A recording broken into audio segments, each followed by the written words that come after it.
Estamos de volta com o programa Cidadania e Serviço Público, aqui neste ato público promovido por entidades do funcionalismo contra a aprovação do PLP 257.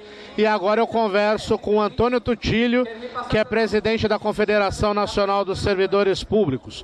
Tutílio, mais uma vez agradecendo sua presença, Tutílio que já é um habituê do nosso programa. Primeiro, qual é a sua visão a respeito do PLP 257? Porque repactua as dívidas do Estado com o dinheiro do servidor, é isso mesmo? Olha, na verdade, o 257 é uma grande afronta ao servidor público. Não é possível que o governo, que trabalhou mal, que colocou as nossas finanças realmente numa situação gravíssima, delicada, e agora eles querem fazer uma barganha. Qual é a barganha? Na verdade, a gente faz com que os estados, todos eles, sem nenhuma exceção, foram maus gestores, todos maus gestores, deixaram a coisa chegar a um ponto de uma dívida fantástica em todos os lugares. E agora o que eles querem? Olha, vamos fazer o seguinte, nós vamos colocar 20 anos de prorrogação para vocês pagarem, mais 10 anos do financiamento do BNDES, mas tem uma contrapartida. Qual é a contrapartida? Obrigatória, gente, obrigatória. É fazer com que todos os estados soltem uma lei, e nessa lei prejudica de uma forma brutal o servidor público.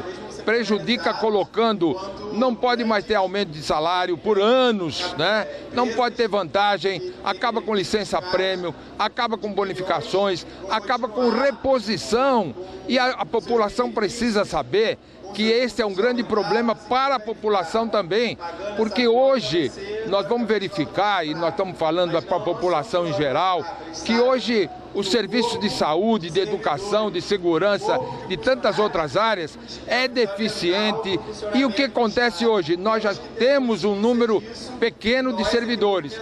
Se você ainda não permitir sequer a reposição, o que vai acontecer? A população vai pagar por isso, a população vai ser pior ainda, já é hoje mal atendida, vai ficar muito pior nas áreas chaves. Então, hoje a gente teria que verificar um problema, olha, importantíssimo, que ninguém coloca, que é um problema que 51% do orçamento vai para pagamento de dívida, gente. Dívida é uma dívida que nós colocamos durante 20, 30, 40 anos e está crescendo cada vez mais e nós não temos mais condição de pagar. Então a União quer fazer que essa dívida cresça ainda mais, quer fazer com que os estados quebrem mais lá na frente, porque isso não resolve o problema dos estados.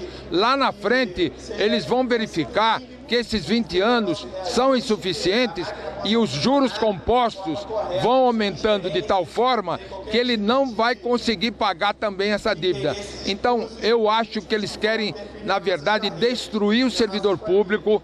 E a gente pergunta, por que não se faz também a corte de gastos, não só no Executivo, mas também no Legislativo? O Legislativo hoje, cada deputado ganha, não o problema do salário em si, mas de todos os penduricalhos que eles têm, eles ganham 2 milhões. 2 milhões por ano. 513 deputados, dá 78 milhões. E se nós formos colocar anualmente, isso significa R$1 bilhão.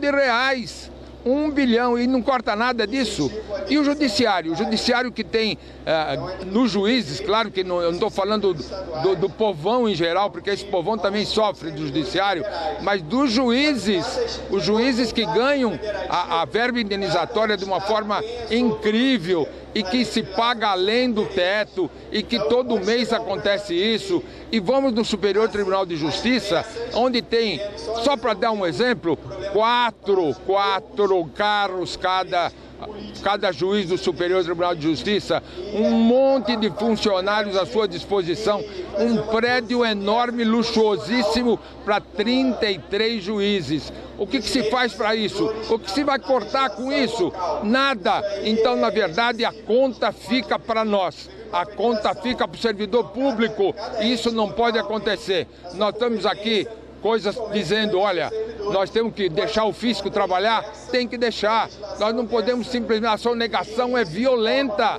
Se nós tivéssemos fiscalização, nós teríamos muito mais recursos e, na verdade, é preferível destruir o servidor do que passar a um problema de fiscalização, de controle na execução de um orçamento que precisa ser executado de uma forma transparente, de uma forma justa, de uma forma capaz e não só criticando e fazendo com que o servidor seja apenado.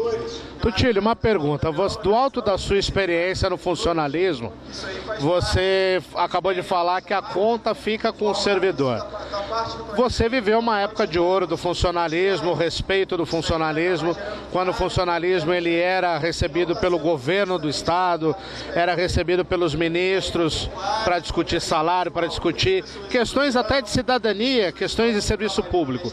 Por que desde o Collor, começou tudo com o Collor, Caçador de Marajá, depois nós tivemos a reforma da Previdência do FHC, a reforma da Previdência do Lula e agora mais isso. Como é que você vê ao longo de todas essas décadas, por que hoje a culpa é do servidor público? Então, você lembrou bem. Eu lembro até antes disso que você colocou, nós pertencemos à Associação de Servidores Públicos de São Paulo e na época Ademar de Barros Filho, gente, o presidente Luso Júnior era chamado ao Palácio para debater um problema ligado ao aumento de vencimento, ao problema do servidor público.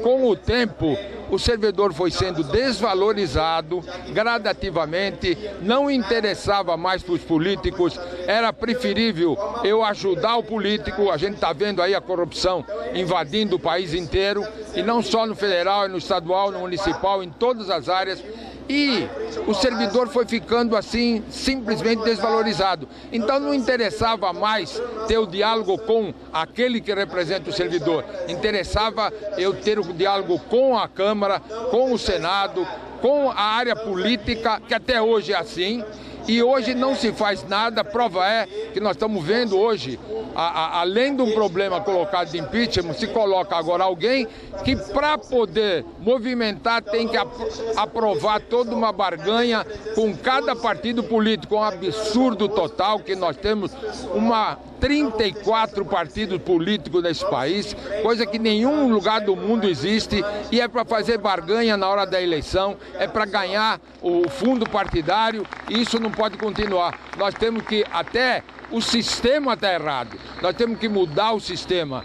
Eu concordo e tenho convicção que se nós passássemos por parlamentarismo e se nós tivéssemos um voto distrital, isso aqui começaria a melhorar.